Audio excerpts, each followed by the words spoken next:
Hi, is Misha Emily, agus Inniu be mi dhéanamh Leasachán banana. Tá sé sean plí is féidir le duine bé seo dhéanamh. Sean méid a tháinig teastálas. Banani, míos tréarcach nós bála, crosca nó gluna. Isca. Dús ban an crackan den a banani.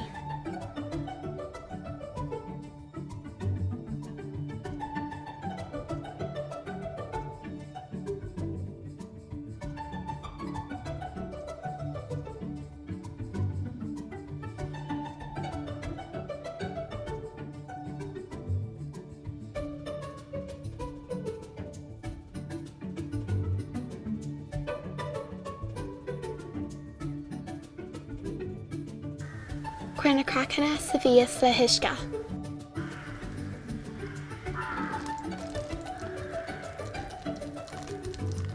Cinnte go bhfuil an tuisce clúideach na crackanna, mana bhfuil dóthain isce orthú fá sa cuir na clíoch orthú. Comád an níos san nós nach ag an gríon ag sailsiú go dtír céir. Galó ag an tuisce san am seo, mar sin cinnte go bhfuil dóthain isce aige. Tar éis seachtain na có gur isce leis an Leasachán, háit bhí géirí go mbeidh cuid de isce le cuid amháin den Leasachán. An san, ag úsáid an tuisce san, chuir isceir de cuid plandaí.